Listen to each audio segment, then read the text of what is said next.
So my name's Ken Finnan, and my job is to get you past all the exams. And the number one question I get before I do my live, so I'm hoping to save some time and make it less chaotic, is what do I do? I'm taking the test tomorrow or 2 weeks or whatever it is. So let's, first of all, if you're taking it tomorrow, too late, you're fucked. Okay? No, I'm kidding around. Get some sleep. If you're taking it tomorrow, you should not be on my live. You should be getting sleep and you should be going over customer accounts. Literally any exam you take, literally any exam, you should probably read customer accounts. I have crash course videos you can watch, playlists you can watch. Go watch those and get some sleep. If you have a significant other, make sure they do the right thing or ask them to do the right thing. And you don't want to make them do anything, but you ask them. Just massage. That's all I'm talking about. Just keep it relaxed. No fighting, stuff like that. Now, if you're taking it beyond tomorrow, so if you're taking it tomorrow, what are you doing out here? Get off here, click and get out of here. If you're taking it beyond tomorrow, so let's say you're taking it in 2 days. Tomorrow is no testing. It's adding knowledge, reading customer accounts, going over videos, hopefully my crash course videos or others. Bottom line is you don't want to stress yourself out. You don't want to take a test. I'm not a fan of testing. Some people like it. I disagree with it because if you go bad, there's no upside. If it goes bad for you, you're screwed. So I say, don't take a test tomorrow. Take it easy. Around dinner time, you're done. I don't care if you're taking the test at 5 o'clock at night. At dinner time, you're done. Okay? Don't do anything. Again, the night before is always kind of go out to dinner. Don't go, pounding, going fireballs, but just literally go out to dinner, maybe talk to people who aren't involved in it, who don't care about the test, don't want to hear it. You want to do stuff that just relax you. If you have SDC or Notman, they have these little sheets that you can go through. Maybe the day before, make sure you go over it like hot sheets or key topic stuff or crunch time facts. Again, I have crash course playlists, a whole playlist on almost every test you can take. Now, let's say you're taking it more than 2 days out. So what you want to do is within the up to, but not including the last, I don't even know if that's right. The last 8 to 10 days is testing, okay? Before that, you're reading and quizzing and testing, all that. A lot of focus on reading, mostly focus on reading, watching videos, adding knowledge. But in the last 8 days, not including the day before, so whatever that is, so 10 days before, you're going to take tests every day. One test, not two. If it's a 63 of the SIE, maybe you can take two. But again, I don't think it works so well. Oh, I feel the heat on my back. I really just want to turn around and take a dive. The problem is when I go in there, there's a manatee warning. The boats have to go around me. I have to wear a flag saying manatee, don't hit me, stuff like that. Now, up to but not including the day before the test, you are to take one final a day. Now, remember something. When you do a final, review the whole thing, not just the wrong answers. And what you're going to do is you're going to kind of do a triage. There's really 3 or 4 choices. You look them over. If you got it right for the right reason, you're good. Move on. Make sure you read the answer why, okay? 2, if you got it right for the wrong reason, mark that down. You have to review it because if you got it right because you guessed, that's just as bad as a wrong. Almost more dangerous, right? Because you think you got it. 2, if you got it wrong because you misread it, which happens with the Kaplan, Past Perfect, STC, even Achievable, all of them, you can misread it. If you get it wrong because you misread it, but you knew the concept, don't worry about it. The last one is you got it wrong because you didn't know your shit. That you have to review. So really, you're going to have 4 choices, mark them all, and then if you got it right for the right reason or wrong because you misread it, but you understand the concept, don't worry about it. The ones you have to review are the ones you got right for the right reason, and then the ones you got for the wrong reason. The ones you got for the wrong reason. See, when I talk too fast, my brain is here, my mouth is here, and they're not in conjunction. And then ones you got right for the wrong reason, like guessing, and then you got to be honest with yourself. Don't be like, oh, I think I know it. Or the ones you got wrong for the right reason, I guess the right reason to be wrong, you don't know it. If you're starting to memorize questions, buy another QBank. STCS 4 supplemental exams. If you want, buy Kaplan. But again, you don't want to add a new QBank in the last few days. You want to do it out so you can literally get used to the question because you don't want to switch it up the day before. Again, you need to go in there like a badass. You need to go into the test like I'm going to fucking own this shit and you're going to run it, okay? You got to go in there confident. You got to understand that if you go in there confident, if you go into this test as a confident badass, not cocky, confident, I know my shit, then when you see a hard question, you're going to go, oh, I can do this, okay? And you can work through it or even mark for review, shit like that. If you go in there where you're not sure and you're like, oh, I'm afraid, then every hard question is going to look to you like, see, I knew I should have waited. And that's a bad thing because you won't try it. I've seen that so many times where if you give someone positive confirmation of good work, they're willing to work a little bit harder on the question. If you're like, oh, I'm not ready, they go, oh, I knew I wasn't ready. They give up. We don't want give up. We want you to attack it like you know your shit, okay?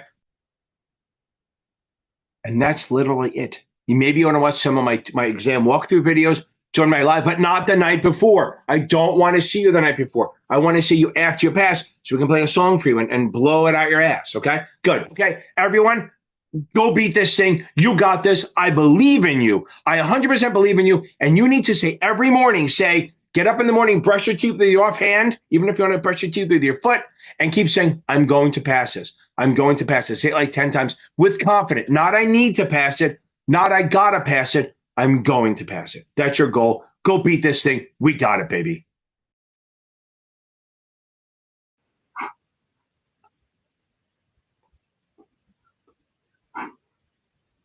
And we are good to go. Welcome, Thursday night warriors. Okay, here we go. Welcome. Tonight is what? Remember, Tuesdays is SIE and 7. Tonight is 65 and 66 and 63. If you pass an exam, I'm sure I'll celebrate it. If it does roll over, if it's something that's on both, I'm happy to talk about it.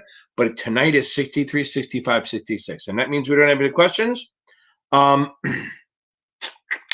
Then I go home early and I go to sleep. Get on my Xbox. Okay. Lots of free stuff out there. The Facebook group scrolling across the bottom, FINRA and NASAA Exam Test Prep Network. So many people in there, so many groups, starting groups all the time. It's goddamn amazing. I'm involved, but it's so many people that have taken the test already, helping each other out. It's awesome. It's a very, very, like I say, I'm a dick. It's a very, very supportive group. It's amazing. Okay. Don't forget to check out Brandon Rith over Basic Wisdom. Obviously my channel you got, and we're here and we're going to get on this. If you need a good resource, like a great supplemental, because you probably already have your shit, go to check out achievable.me. Don't use my link. Just go to them directly. I mean, you can use my link, but I don't do it for that. Check them out. And even if you email me, you might even get like a $10 discount or something, like a student discount or whatever floats your boat. If you need tutoring, I'm obviously here at Series 7 Exam, series7exam.org. And I have other tutors on there, but if you think I'm too expensive or not organized enough, Michael Weiss over at series7examtutor.com, phenomenal. He's super organized, and especially for these exams. He has a CFA, so he has it. Both him and I have, and even my tutors that are on my website have been in the business. You can even check us out on Broker Check. We're all there. Okay. Okay. Crazy Mango, welcome on. Happy Thursday. I'm doing well. Let's see if I can read these. Okay. These communications are. They're not ridiculously. Look, on every exam that's going to be on there. Okay. Well, wait, which test are you taking? If you're taking the 65, 66, RR is not going to be tested, but the whole age and stuff is going to be there. It really will be. Okay. Now, but communications and time and encounter on every exam is going to have some version of it. Okay. Yes, sadly, Jets. We have new coach and everything. Okay. Okay. Yeah, listen, that's fine. Johnny Cash. Ring of Fire. I love that song. So now, you ever hear his son? Johnny Cash's son sounds just like him. It's crazy. Anyway, back to this. So now, yeah, I think you're doing fine. Keep doing chapter quizzes till you're about 10 days out. So figure you got about 8 more days of doing chapter quizzes and reading and watching my videos and watching their videos, whatever it is. Then you want a good 10 days of finals. Now, again, like I tell in the video, which is tough to watch, you probably should not take a test the day before because there's very little upside to that. Donato. Okay. Catone. There's a I used to work with a bunch of Catones on the stock exchange. I wonder if you're any relation. Okay.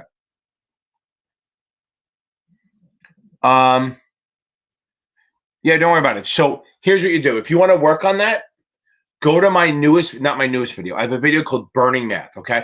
For forward and reverse stock splits and stock dividends on options, go to Burning Math, forward all the way to the end. Roll that, and I do a bunch in a row. I do like regular stop splits, inverse. I do them on stock, and I also do have the effect options. But remember this. If I have an even split, which is 2-to-1, 3-to-1, 4-to-1, 10-to-1, anything into one, when I change options, I will change the contracts. Like if I have 4 contracts, I will have 6 or 8 or 9, and it's still 100 shares, and then the price moves. If it's anything other than that, a reverse split or an uneven split, 3-to-2, 5-to-4, 7-to-5, 7-to-4, it will not change the number of contracts. It will change the number of shares in the contract.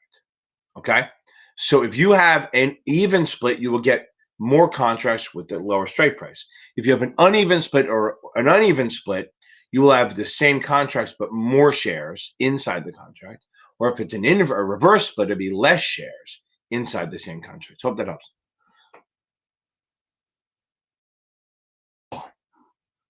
MJ, Michael Jordan, the GOAT. Okay, you know what? You're on the right path. You really are. It's a good spot.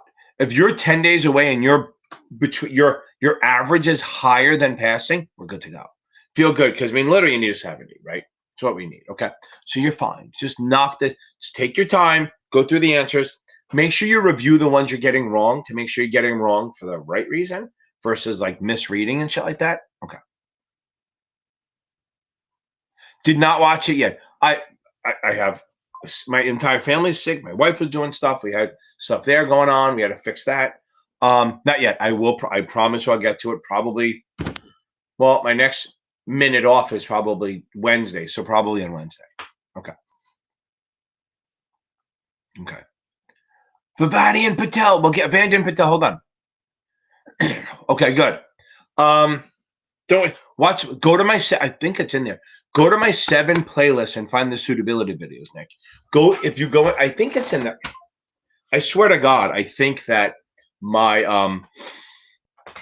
I think I put the suitability in the 66 crash course. If I didn't, go to the 7 crash course. I know you're not taking that, and find the 2 suitability videos. They'll help you a lot. Don't forget to watch my 63 tomorrow video, right? Because the 63 is the regs portion of the 65, 66. Because YouTube doesn't really like you uploading the same video with 2 different titles. Vanden! That is awesome. Okay. Okay. Yeah, I can do that, Cameron. Hold on. Obviously, after this. Vanden, that is outstanding. Outstanding.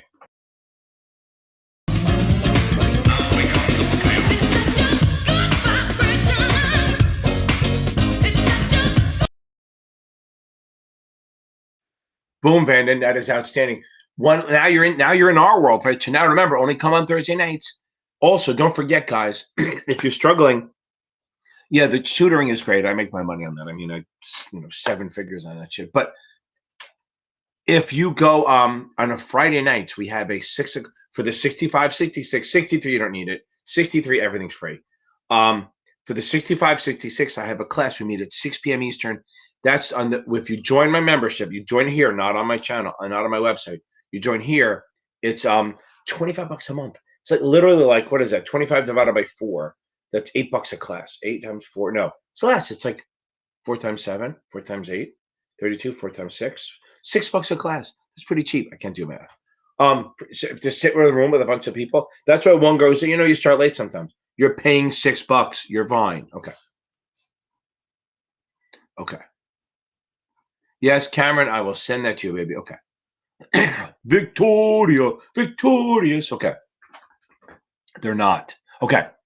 Okay, so let's talk about it. I have watched my time value money video. However, okay, don't sweat the math on this. So let's talk about this for a second. What is future value? Okay. Future value is what an investment now will be in the future. So if I invest, 10 grand now at 8% in 9 years, it'll be 20 grand. Okay. Only because I did the rule of 72. Okay. But just,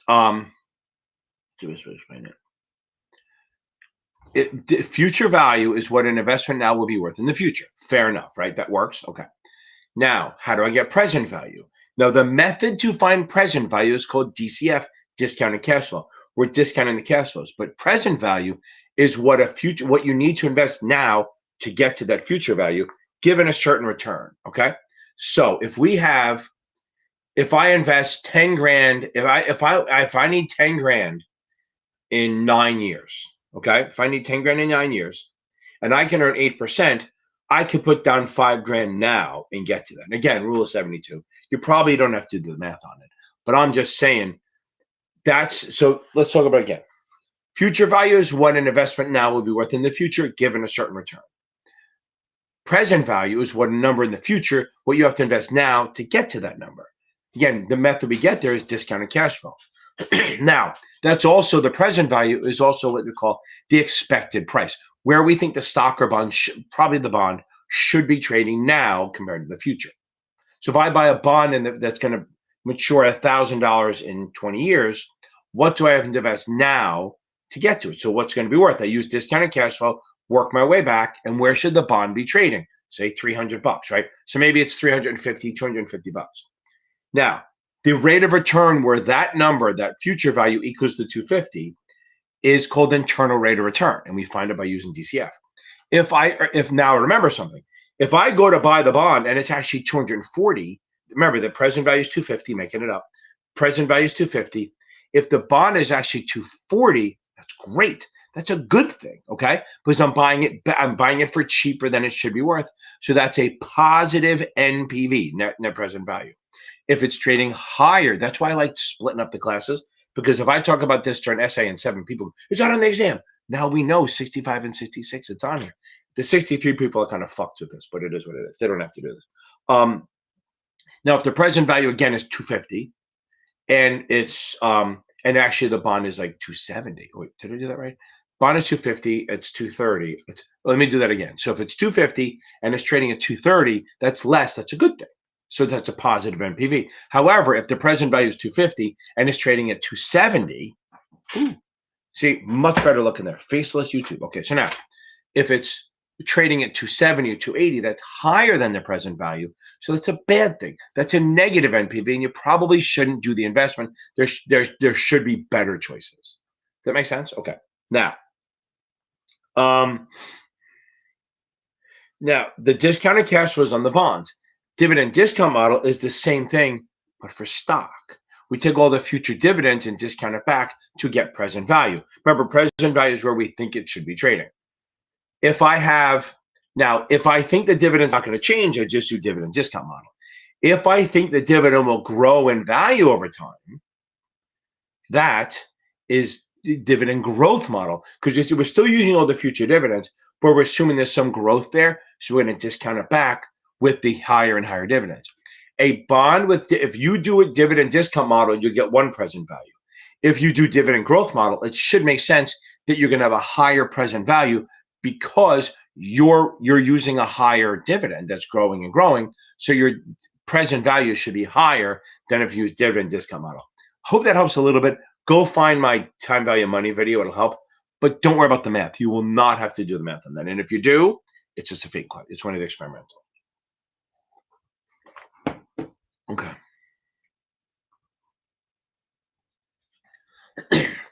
Blackout trade? There's no fucking way that's on the test. A blackout trade? Do you mean dark pools? Hold on. I'm going to look that up because there's sometimes I type in black. The first thing that shows up is Blackhawk. Okay. Blackout trade. Oh, blackout period, you mean? Because there's no such thing as a blackout trade. Okay.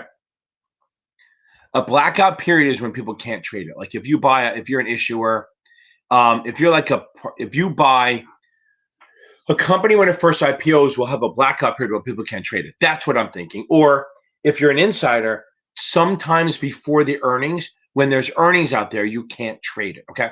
So I'm not going to do a blackout trade because I've never fucking heard of it. Unless you mean dark pools and that's what you mean. But a blackout period is the time that no one can trade it. So usually insiders and stuff, there's a certain amount of time around earnings or an announcement that they can't trade it because it would look like insider trading.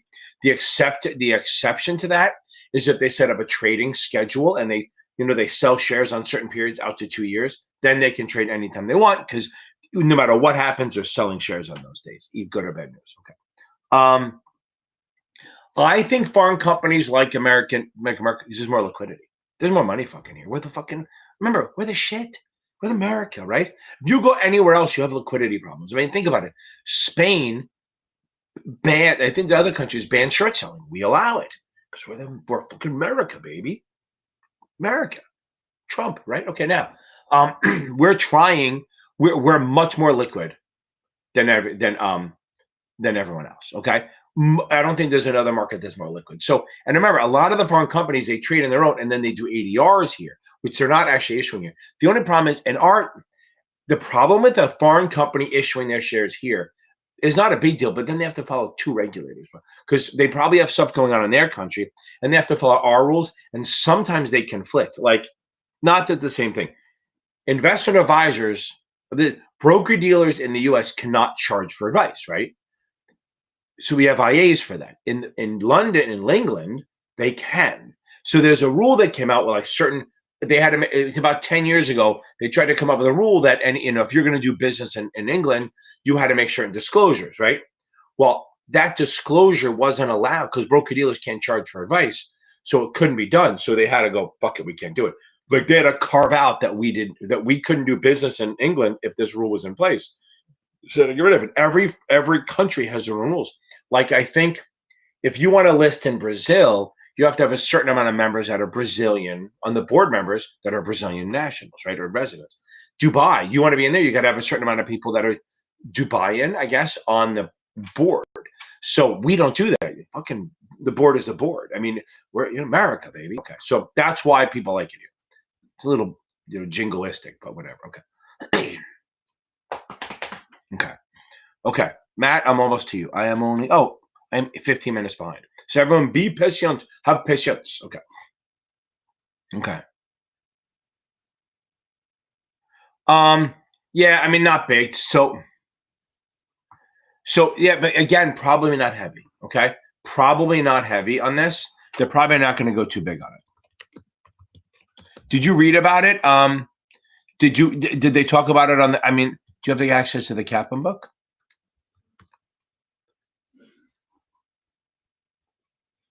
Okay. Do you know what a covered account is? Basically your personal account. It's covered by the laws. But again, they probably call it something else. Okay. Again, it's not going to be heavy. Just know that it's covered by the rules. Okay. Household or personal accounts. Okay. I have a video on this, but I'm going to talk about it. Okay. Because why not? You got to know, again, might not get any. Remember, you might not get any fucking net, but you should know total return. You should know current yield.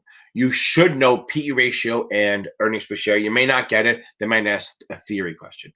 You probably should know convertible, and you probably should know the tips one. Again, not the fucking way Kaplan does tips where it's like, oh, this is what pisses me off, right? I like Kaplan sometimes, but sometimes they go way off the deep end. They'll ask the tips question, and it'll be like, okay, we have a tips, and it's going to adjust over 4 years. What's the new par value? It's like, so you got to do every 6 months. You got to do 8 times. It's like it's algebra. Whenever I've seen it, it's been like, okay, inflation's up 4%. Like they'll do this. They'll go, you have a bond, a 5% bond. Inflation is 4%. What's the new payout, right? So you go, okay, inflation is 4. You're going to increase the par value by 4%. So now the new par value is 1,040, and you guys can do this. If the coupon doesn't change, it's still a 5% coupon, but it's now 5% of 1,040, whatever that is. It's like $52, whatever the hell it is. But that's all it is. 52, okay, whatever it is. But that's what you have to do 1 period, maybe 2, but I doubt it. They just wanted to make sure you understand that it's the par value that changes, not. That's right, Donato. I think we got you right. We're covered. Go find my burning math. Go find my burning math video, and I'll answer it. I'll see you on Tuesday, baby. Okay. Okay. I have my 63 next week. Okay. Okay. Okay. Okay. I have my Series 63 next week. Can you cover delaying disbursements for when you think another is getting? Okay. Okay. Okay, here we go. Okay. Okay, now. So my wife had surgery, and all the kids are now deciding to text me. They know I'm here from 8 to 9, but whatever. Okay. I have my Series 63 next week. Can you go over? Okay. So now, if you believe that you think that your senior is getting whatever you want to call it, is being exploited. Here's what they do. First, if you think it's true, talk to your supervisor. If that's a choice, take it. If not, then you can hold up disbursements, not trading, not paying their bills. You can never stop the trading. Okay. They can always trade, but you can stop wires and disbursements for 15 days. You can then extend it for another 10 days. If you want to go another 25 days, so that's 15. If you want to go another 30 days, because you can do 55, you got to notify someone. That's it. So it's 15 initial, add 10, and then if you want to go another 30, you got to notify. You got to get some sort of authorities. And they're not going to tell you who you have to do it to. But again, but you're going to try to figure shit out during that time. You cannot stop trading. You can just stop them withdrawing money. But you can not stop the trading or them paying their bills. That's about it. Oh, just watch my crash course stuff. You got tomorrow. You're taking it this weekend. Don't take any test the day before. Relax. Think yourself a badass. And I'm telling you, I just did a video on this. I think I posted it. I'm not sure if I did it here yet. You need to start imagining. So last minute stuff. You need to start believing that you're ready. Okay. I'm a big fan of delusion. Okay. Like, I don't say the mantras to myself because I'm an egotist anyway. I'm a legend in my own mind. So I don't have to do that. I'm born fucking thinking I know my shit. Yeah, there's a whole fucking shit of insecurity behind that. But in reality, I think I'm like stupidly cocky, okay? So I don't worry about the test. I don't freak about them. If I see an answer that's too hard, if you see me tutoring, sometimes I go, don't worry about it. I don't care. I don't overthink this shit. I try not to because I'm a dumbass. And that's where you should be. So again, back to this. Start telling yourself you're ready. You got to believe that, okay? You got to know yourself that I'm ready. Say, I am ready. I know enough to pass the test. Go over my crash course stuff. You always want to do a last minute read of like customer accounts, like joint accounts and trusts and estates because it's easy shit and you want it top of mind. Okay. Hope that helps a little bit. So Amber, I'm assuming you mean Kaplan. I'm just fucking around. Callion, I've never heard of them, but I'm going to pretend it's Kaplan. You want to be in the mid 70s consistently. Look, you want to get in the mid 70s not by luck. You want to get in the mid 70s not because you memorize it, but because you know that. Okay. Okay. Hey, that's awesome. You made it here. Fucking ketones. I know them. Okay, that's awesome. Okay. I think if you're still here, Donato, I think one of my old bosses used to use your office to teach out of. Okay. Greco. He was a good guy. I mean, he was a good teacher. He helped me get started, and then I just took off. Okay. You want to be mid 70s, but not from memorizing. And you want to be mid 70s, and when you review it, you go, there's not a lot guessing, right? You remember, if you guess right, I treat that as a wrong answer. So if you go through your stuff, okay? If you go through your stuff and you're realizing that you're guessing and getting 75s, I treat those as wrong answers. In my mind, if you guessed, a right answer is a wrong answer. On the real exam, I'll take it. But on the practice exams, treat a guess as a wrong answer. So if you're mid 70s, Amper, and you're consistently, you feel comfortable, you're good to go. You're fine, especially Kaplan because they're more convoluted. Okay. Donato, that's awesome. Okay. Okay. Let's see. Oh, there you see. It's funny. I'm making fun of you, and then you fixed it before I even said anything. That's very funny. Okay. And thanks for answering this. Okay. Boom. Boom, Donato. I appreciate it. Thanks. Okay. I'll see you on Tuesday. If another person gives you a security, you said you receive. Okay. Yeah, you get the lower. Okay. Okay. No. No. We're good. It's not the same thing. So if I buy shares at 20, okay, the test will not make you do it goes down. They don't. They want it to go up. That's usually it's going to go up, and that's how I play it. If I buy stock at 20 and then give you the shares, okay, if I buy stock at 20 and it's now trading at 30 and I give you the shares, you get my original cost basis, the 20. Yes, if it goes down, you get the lower because they're punishing you for the gifts, okay? So yeah, if you buy stock at 20, it goes to 18, then you get 18. Okay, it's a cost basis. But I say cost basis, remember that. So you get my cost basis and my holding period. So if I held it for 2 months, you've held it for 2 months. Then you can sell it whenever, after 10, if you want a long-term gain. If I held it for 2 years, you held it for 2 years. However, this is why they're doing it. They want you to understand the difference. They're not going to try to trick you with the fucking tax shit. If I buy stock at 20 and it goes to 30, and I give it to you, you get it at 20. So if you sell it, you pay taxes from 20 up. However, if I buy it at 20 and then I walk in the middle of the road, I get by one of those quiet electric buses and get nailed, or quiet Amazon, and I die, and you inherit it when it's at 35, you will get it at 35. You'll get the higher of the two. And it's automatically long-term. I guess their idea is that if I die, I'm not trying to trick you anymore. So it's already me long-term. I do think what happened was people bought it, and then if they died, when they said it was short-term, the lawyers back and said, no, he intended to hold it long-term. So they're going to sue you. So they said, you know what? Let's just make it easier instead of having lawsuits. If they die, it's automatically long-term. Hope that helps. Okay. So again, gift, you get the original.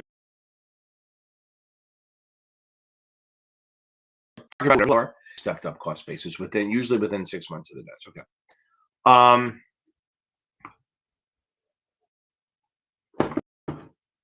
Okay, Johnny.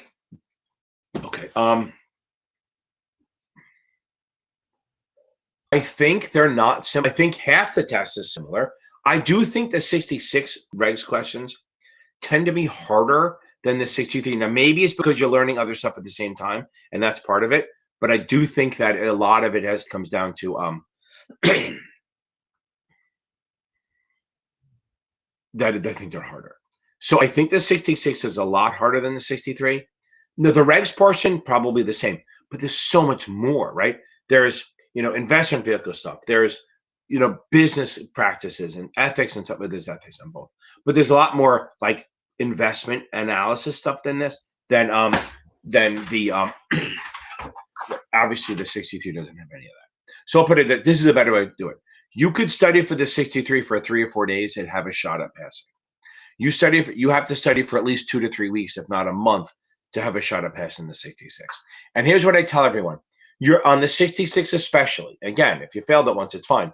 Your best shot at passing is the first time, so don't fucking rush it. Don't rush it. Don't take it sooner than you want. Just take your time. If they're not forcing you, again, if you're at Edward Jones, I'd give you like 8 minutes to take it, right? But if you can get a month and spend the first 2 weeks reading, first 10 days reading and doing quizzes, then start doing finals. Okay, Johnny. Okay. Okay.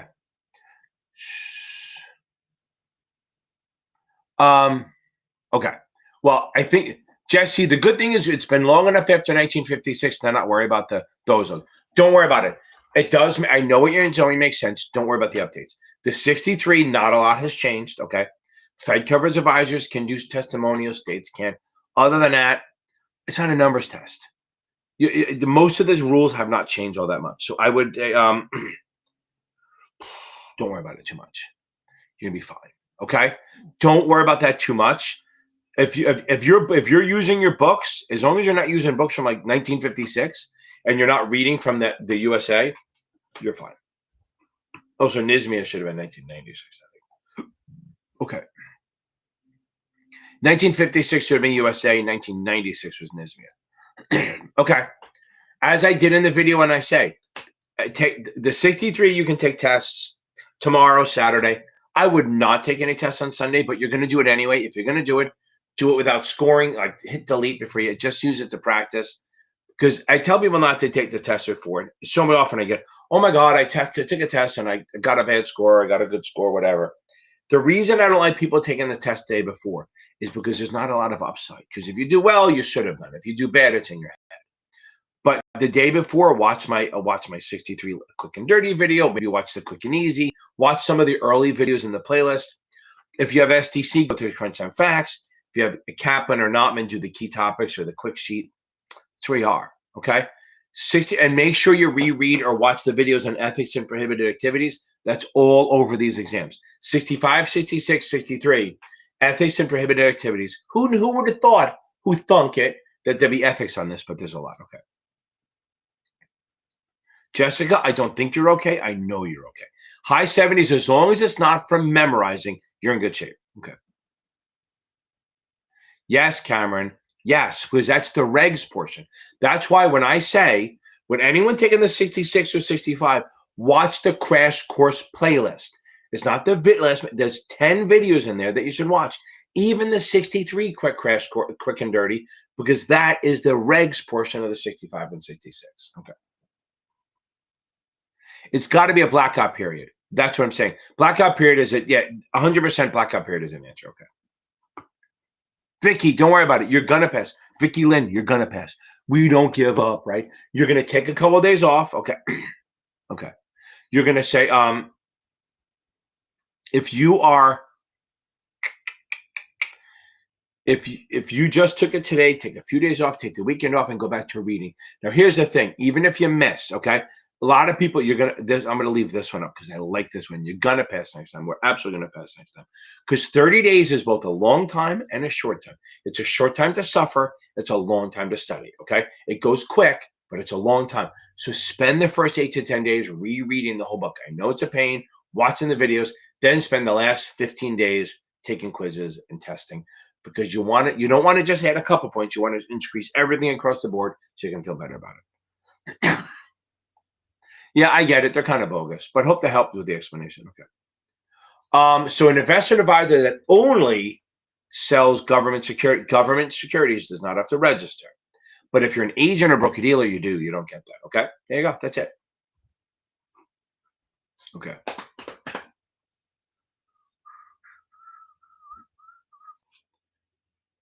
Okay. Okay. You read it in three. You read the achievements in 3 days, Nick. Okay. You have an entire month. Read it again. Get the STC. Get Kaplan.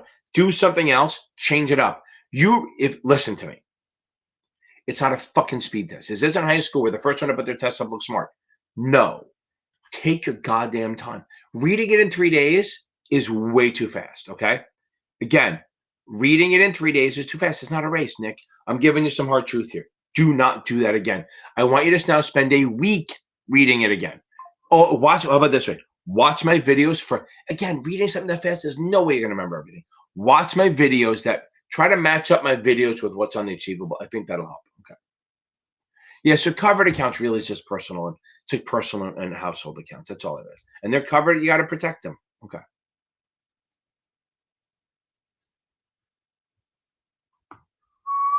Do you mean the unified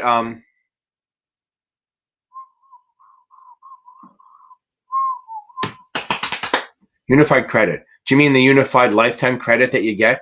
So if you give, I'm assuming it's this. I'm going to go there. Okay. Now, okay. It's not that important, but you can give away 19 grand a year to anyone you want. Okay. You can give away 19 grand a year to anyone you want. Let me stretch for a second. You can give away 19 grand for anyone you want for every year. And you can give away 19 grand to as many people as you want. However, and then there's no problem. But they say you give more and you go, oh my God, I have to pay taxes on it because they gave somebody 20. No, you can, I think it's 13 million now. You can give away in your lifetime up to $13 million without it being taxed. Okay. So that's called I assume you're talking about the unified lifetime credit. And that's where I'm going to go because whatever. That is going to be your number. You have to keep track of everything. So let's say, Victoria, you pass and you go, oh my God, Ken's the greatest. And you want to cut me a check for 25 grand. And I'll give you the address if you want to do that. And that extra 6 grand you'd have to pay taxes on. Unless you say, you know what, I'm going to use it to my unified credit. You have to keep track of it. So when you're older, when you die, they can go, oh, let's you gave 6 grand extra to Ken. We check that off. She sells another 13 million she can give away. That's unified credit is just how much you can give away during one lifetime. Okay. Now, basic difference of life insurance. That's a fucking big one, but I will handle it. Okay. Now, I'm going to go really fast because I have videos on this. Okay. Term is like renting insurance. It's good for a specific period of time, and that's it. If you die after it's over, you get nothing. It's like renting insurance. You're renting insurance for a time period. It's cheaper, so it's better for younger people who don't have a lot of money, and a lot of times it can turn into whole. Now, permanent life insurance, again, it's cheaper. It's sometimes they call it pure insurance because literally just paying for the insurance. Now, oh, Lily was down again. Now, maybe because of RFK maybe getting nominated, all the farmers like, oh my God, we're going to die. Now, If I have this permanent life, that means you have the life insurance for your entire life. It doesn't end on a date. As long as you make your payments, you have insurance. So there's whole life, which basically you put money in, and some of it goes to the insurance, some of it goes into your cash account, your cash value. You can't take that money out until you're later or borrow it, but it's going to grow. So say you pay $1,000 a month, 400 goes into your to pay for the insurance, 600 goes into the cash account, and it grows. The problem with the whole life is that the money's put in a general account and it grows at a fixed rate, like 4% every year. So it's you know what it's going to get, but there's no good years or bad years. It's just steady, and that's fine if you don't want risk. So the premiums are set and the growth is set. Boom, you'll grow cash value. You can literally write out your schedule of how much it'll be. Remember, if you die early, even if you don't have enough money in the cash value, if you die, you get the policy. So if you buy $1 million policy and you're paying $1,000 a month, that'll be a lot. They pay $1,000 a month, and you die after 2 years, your family gets $1 million. You don't because you're dead. Your family gets the $1 million. Okay, but what happens is as you grow older and older, there's cash value that you can withdraw or use as collateral. Now, then there's universal where you go, okay, I'm busy. Now it's gotten better, but usually I do balls out business. I mean, I'm doing again, I mentioned how much I make. I make a lot, but it's from January 15th till about December 10th. And then from December 15th or so, I'm dead. I'm literally, I don't do anything. That's when I should be taking my vacations. So I'm not making as much then. I can afford a lot more from February till November. So if I have universal life insurance, what I will do, and I since that's why I like doing the 65, 66, this is good for everyone to learn. Okay. If I have universal, I can adjust my payments. I can overpay or underpay. So instead of paying $1,000 a month for every month, I can pay like $2,000 a month for 6 months, and then that's it. I'm covered. And if I pay more, if I overpay, say I pay $2,000 a month anyway, even though I don't have to pay $1,000, they're going to jack my death benefit up. I'm kind of overfunding. If I pay less, say I only pay $800 a month on average at the end of the year, then they just adjust the death benefit down. So if I don't pay, I don't always lose my policy, and that's why it's variable premiums. Okay. Now the growth is fixed, but at 4%, but the premiums can be adjustable. Then we jump, and those are both in the general account, so they're not securities. Variable life insurance, variable annuities is always a security. So you always have money in the sub or the separate account. That has a fixed premium. The premium is set, but the money's invested in the separate account, and you can choose the level of risk, and that's going to go up and down based on the market. Okay. So that's going to move with the market. Okay. So variable has market risk because you can have good years or bad years, up years, down years.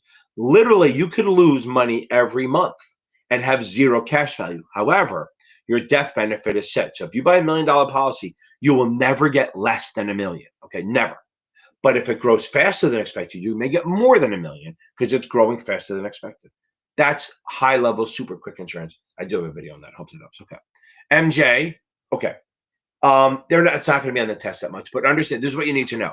I'm not going to go into the whole thing on it because it'll take forever. If you write a call or write a put, you are doing it for income, a little bit of protection, but income. So write this down. If I'm long stock, I buy a put for protection, I sell a call for income. That's it.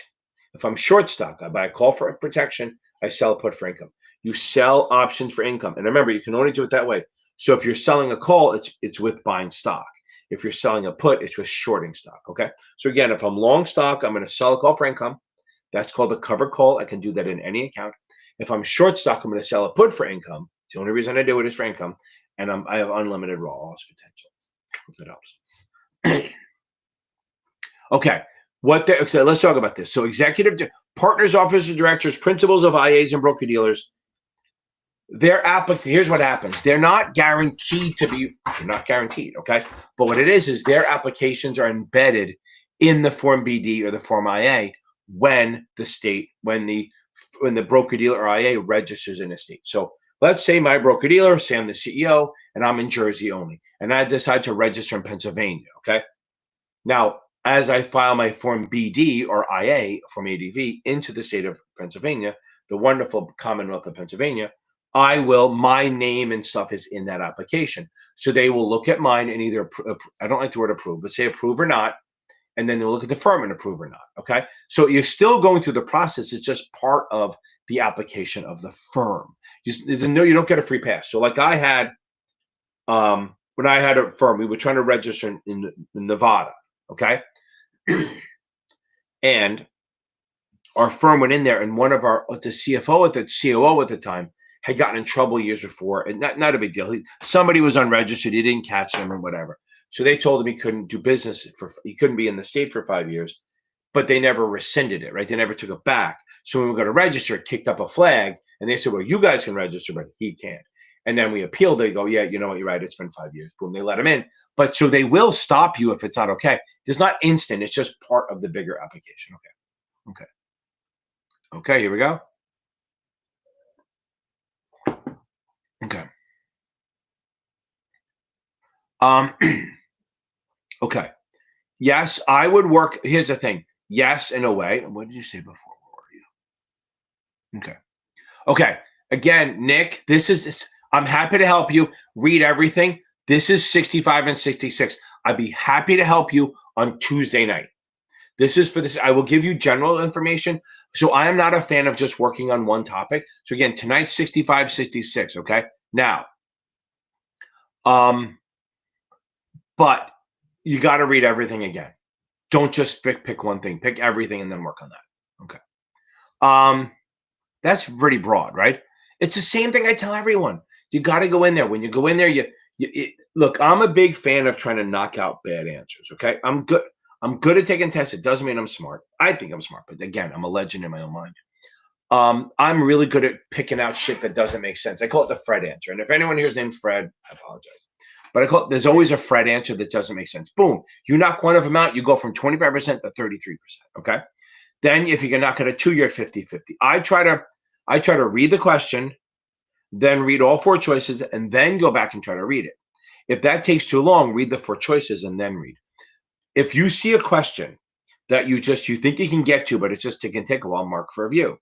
If you see a question and you're truly 50-50, like it's A or C and they look exactly the same to me, mark for review, come back to it later. If you see a question that pick an answer, move on, don't doubt yourself. 4th, if you see a question and you're like, I have no idea what that fucking means, pick an answer, move on. Do not clog up your mark for review with shit you don't know. If you don't know something, move on, especially the 66, you get 20 wrong. You get more than 20 wrong, okay? If you need a 70, so you can get 27 wrong and still pass. I don't want to be there, but you can, that's fine, but I wouldn't go there, okay? So remember, that means you can get 7 in a row, 8 in a row wrong 3 times and still pass. So let shit go. If you don't know it, let it go. Don't come back to it, okay? If you're truly 50-50, mark for review. If it's long and it's something you can do, but it's going to take a while, mark for review. If you know it, just pick an answer and don't move on. Here's the next part. Before you hit submit, I tell everyone, before you hit submit, check the first 5 answers. I tell everyone that because that's when the first 5 answers is when you're kind of like not in your mood. Okay. And the guy Luis Friday night said, he goes, thank God I did, because he said the first 5, he got 2 where he read it and goes, oh my God, what was I thinking? Okay. So I'm saying the first 5 is when you're not in the zone, and that's what you should check. But again, I'm not a fan of changing answers, so don't change your answers unless you are like unless out of your head comes, Vicky, you're an idiot. Like literally call yourself Vicky. If you call yourself Vicky, then you're an idiot. Okay, I'm saying you may call yourself that, but the point is, if you have to literally say, I'm an idiot, why did I do that? Okay, I'm still 50 minutes behind. Okay. I failed the 66 back in December, about to retake it in 1 week. Before taking the test, my average was 70. Yeah, listen, Justin Gordon, I think that's a good idea. Oh, wait, you're taking it in 5 days, don't switch up. Okay, I was going to say yes, but if you're taking it in 5 days, you're better off sticking with what we got. I mean, you can do,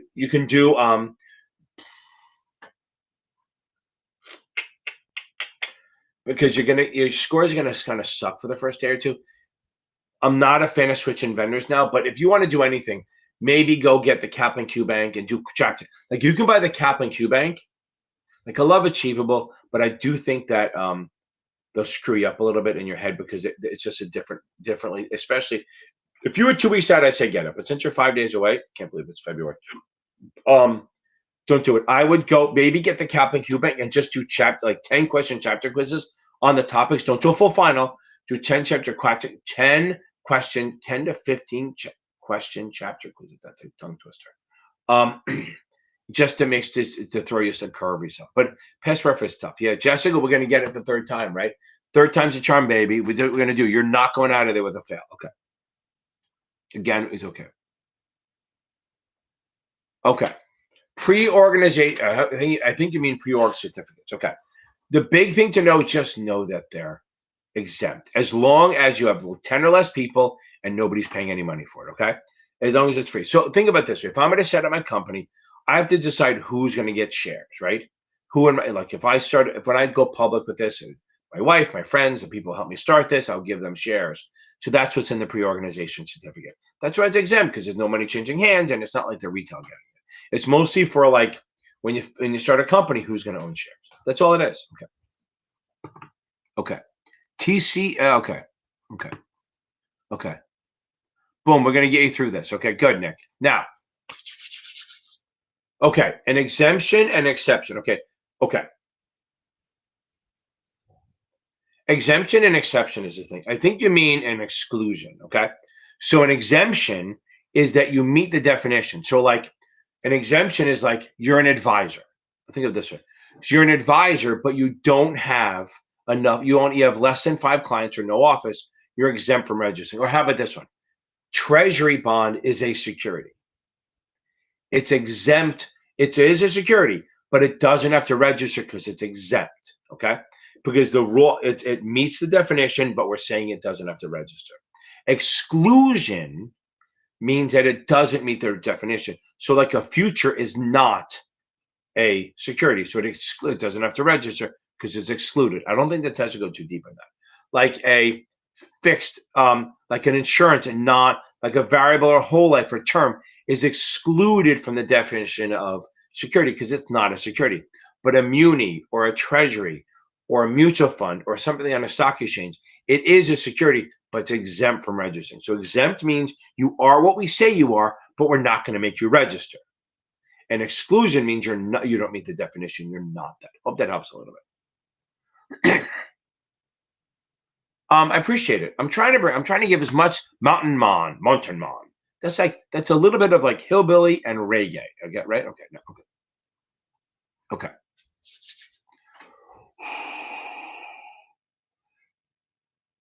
Okay. So literally, Jesse, this is the way I think. My mind goes agents register. That's the way I start. I start off with agents always register. That's where I go.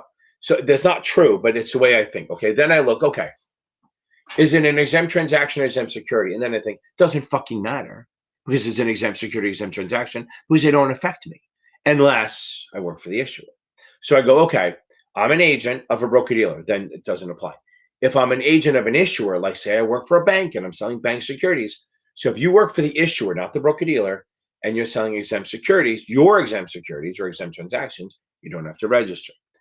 But if you work for a broker-dealer, so let's go, Jesse. You work for JP Morgan. Just saying it. I don't have no idea where you work. And your brother works for the city of New York. You're both selling New York City bonds, muni bonds. You, because you work for a broker-dealer, have to register. He, because he works for the issuer, does not. That's one thing. That's the first thing I look at. Now, the next one so let's say, does an agent have to register in a state? Yes. Unless if they have no office, no retail, and the broker-dealer is not in the state. All 3 things have to be true. The broker-dealer has to not be in the state. They have no office and no retail. All 3 things have to be true. Or they're on vacation and then you don't have to register. Other than that, if they have an office, they got to register. If they have a retail client, they have to register. Or if the broker-dealer is in the state and they have any type of client. Remember, you don't have to be in every state that the broker-dealer is. But if you're doing business in a state where your broker-dealer is, you must register, even if it's institutions, even if you don't have an office. So again, the only way to not have to register in a state is you don't have an office, you don't have retail, and the broker-dealer is not registered in the state either. Hope that helps. Hope that helps. Okay. Boom. Jesse, look, I appreciate it. Like I said, everyone, that's awesome. We're going to get through this. You're going to get this done now, Jesse. We're going to pull you across the finish line. Okay. Now, I'm a big fan of this. Everyone on here, I want you to say this. It helps to say it. It's so great to say it out loud. I'm going to pass. Everyone type it in here. Say it out loud. As you're typing it, say, I'm going to pass this motherfucker. You can say, I'm going to pass the test if you don't want to curse, but say, I'm going to pass this, okay? You need to say it. It feels good to type it out, okay? Now, because the more you say it, so remember, when you type it out and you say it, I want you to, as you're typing it out, I want you to say it, okay? So everyone,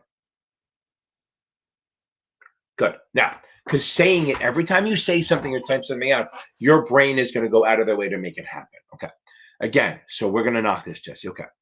Okay, big difference between the corps, okay? S Corp and C Corp, okay? Boom, I love that. That's awesome. Oh, look, I'm almost at the end. That's awesome, okay? Now, S Corp and C Corp. Let's go through the whole thing. So sole prop is just an individual. One person, male or female, doesn't matter, and they're going to get it, okay? Now, it's just no protections there, not at all. LLC is a pass-through, which means all the gains and the losses pass through. The actual entity does not pay anything. You can have one member or 1,000 of them, okay? Then we have a partnership, those two types. So if I just say partnership, I mean a general partner, which means there's general partners, okay? Now, if I say partnership, I mean general partner, okay? I do not mean limited. I will say it. A general partnership means that there's two or more people and they're general partnerships and they have no legal protection. A limited partnership, they will say that has one limited, one general. Must have one of each, can have more than one, okay? The limited partnership have legal protection. The general partner doesn't, okay? Again, LLCs and partnerships pass through gains and losses, which means the entities do not pay taxes. Okay, now, the next one is, I like it. I see everyone saying this. This is outside. It does feel good to say it. I'm telling you right now, it feels fucking good. Now, the next one is an S Corp, okay? An S Corp is a max of 100 shareholders, but now that's a pass-through. So LLCs, partnerships, and S Corps do not pay taxes. They pass all the gains and losses to the partners or the members, okay? Now, but an S Corp has a max of 100 shareholders, and all the shareholders have to be American citizens or residents at least, okay? They have to be American residents. It cannot be a corporation or a foreign resident. If it's either a corporation, if a member or a shareholder is a corporation or a foreign resident, it must be taxed as a C Corp, which means the actual S Corp pays taxes. But for the most part, if we set it up, LLCs, partnerships, and S Corps do not pay taxes. The people who own them do, because it passes right through. They're going to pay their bills, all that, and then whatever's left over, they pass through the gains and the losses, and you, the person who owns it, going to pay taxes. However, if I want to raise, again, S Corp max of 100. If I want to raise a shitload of money, I will do a C Corp. The problem with the C Corp is it's really expensive and it does pay taxes. So the actual entity pays taxes. You can have as many people as you want. The thing is, it pays taxes. So if they make $1 million, they're going to pay taxes on that. And then if they pay the dividend, you're paying tax. It's going to come to you after taxes, and then you pay tax again. So remember that. C Corp is double, the money is double taxed. They make money, they pay taxes on it. And then they're going to, if they, whatever they distribute to you in the form of a dividend, you're going to pay taxes on it, ordinary income, or maybe a lower rate if you held it longer. But again, so the C Corp is the best way to raise a lot of money, but it's most expensive and it is double taxed. Boom. Okay. Let's get on this. Let's go. Okay. Okay, Jose, watch my videos. Okay. State registration of securities. I have a video called I Sell a Security. It's a chart. It's in the playlist. It'll help you. But remember, if I'm going to register in one state only, it's qualification, nowhere else. If I'm going to register in more than one state, I have to coordinate between the SEC and the states. I'm coordination. SEC and state, I have the 28-day review, all that shit. Now, the third one is if I am a federal covered advisor, not federal covered advisor, Jesus Christ, federal covered security, which is mutual fund, in this case, mutual fund or Reg D, they must notice file in the state. They're just writing a letter saying, hey, this is our SEC paperwork. We're giving it to you. You don't have jurisdiction over us, but we're going to give it to you. That is notice filing. Okay. Now, next, if you are exempt, which means like treasuries, munis, corporate, I have the list on there. You don't have to register ever on the state. Okay. That's the second choice. Okay. So you have qualification, coordination, notice filing. Notice filing isn't really registering. It's just giving them the paperwork saying we're here, we can't do anything. Exemption means you never have to register because of what you are. Exempt transaction, and again, watch the video, Can I Sell Security? I have a whole chart on this. So if I'm an exempt transaction, it means it's a security that would normally have to register, but because of the way you're doing it, you don't have to, whether it's an unsolicited non-issuer, isolated non-issuer, selling to institutions, selling to your underwriter or existing shareholders. All of those things are built in that if you're doing that, they won't make the security register in that one instance. Find out how to sell security. I promise it'll help a lot. Don't overthink it. Okay, here we go. Trey, baby, we got this. Jessica, I know we got this. Krista, Vicky Victorious is going to be victorious. Ezekiel Medina, that is a very biblical name. Okay, Ezekiel. Okay, I'm going to pass, baby. I love it, Jesse. Okay, Jose, can you see? You're going to pass this. I know you. Okay, Johnny Cash is going to go in that ring of fire like a badass. Okay, Tracy Chapman gonna pass. MJ Millie baby, gonna pass this. Okay, it does feel good to say. Matt Craig, we're definitely gonna pass this thing. Boom. Okay. Okay, this is a good one. Okay, what issuers are required by administrator to file a prospectus? Okay, Jesse, I see you tomorrow, baby. Okay, now, non-exempt ones who have to register. Okay, now if you're going to notice file, you're going to put the prospectus in there, but so non-exempt, which means like companies that are not registered. Well, yeah, I guess they all do if they're non-exempt, right? So even coordination, you'll have to file a prospectus with the SEC and the state. So if you register by qualification, coordination, you have to file a prospectus. I gotta think if you notice file, then you have to file a prospectus also. But you're just providing it. You don't have to. They don't have jurisdiction over you. Not too shabby. Look at that. We ended. I always fall behind and then I catch up when it's time to go. Somehow that happens. I love it. Okay. Hope that helped. I'm going to talk a little bit because every time I go, I'm going to leave. Somebody comes on and goes, "Hey, I passed," or "I have a last question." So I'm going to head out in a second, but I'm going to talk a little bit because everyone always does this. Maybe with NASAA stuff, I got the thing. Watching all my stocks, they're all red. Remember, red means down, green means good. I always remember when I was on the trading desk and when I was running that, one time I wore a red shirt because I forgot. And like, you're not allowed on the trading. You got to go buy a new shirt. I had to go buy a different shirt because green's fine. You cannot wear red shirts on a trading desk. It's bad luck. We're very when you have money on the line. When you have money on the line, superstition is the thing. Okay. Jose, I'm glad I helped you a little bit. Find my video. Find the video that is find the video about the can I sell security? Okay. Trey, thank you very much. I appreciate it. Look, I think I'm the best, but again, I'm a legend in my own mind. I'm fully delusional, and that's why I do stuff. Okay. Okay. Everyone, I think I've spoken enough that I got it out of my system. Listen, you guys don't understand how much I love doing this. Before I go, I want everyone to, well, you know what? When we go, I'm going to play out a little pump up thing. Okay. We're going to be good. I'm not going to get blocked because of this. Okay. I'm so happy. The last one of February, remember, the January is always the longest month. Okay. Find my video called "Can I Sell a Security?" It's going to help you a lot. I promise you, Jose. It's a chart. It's very visual. It's not just my stupid talking head. It'll have, yeah, it's called how to, hold on. Let me see if I can find, I'll see if I can put it in here. Hold on. Let's see. Can I sell a security?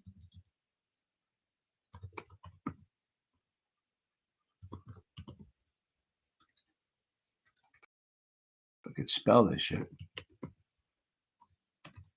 Here we go. Let's see if this is. Yep. I'm going to put it in here for you. This is a good video to go over. Okay.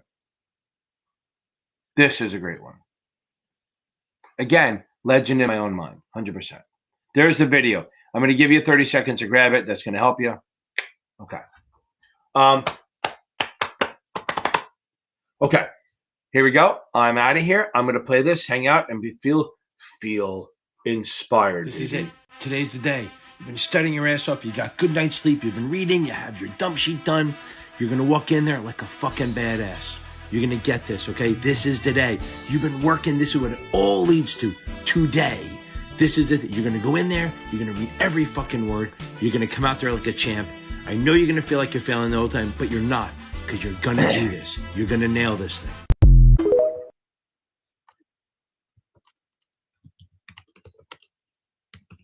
Boom. Okay. We'll play that This is again. it. Today's the day. You've been studying your ass off. You got good night's sleep. You've been reading. You have your dump sheet done. You're going to walk in there like a fucking badass. You're going to get this, okay? This is the day. You've been working. This is what it all leads to. Today. This is it. You're going to go in there. You're going to read every fucking word. You're going to come out there like a champ. I know you're going to feel like you're failing the whole time, but you're not, because you're going to do this. You're going to nail this thing.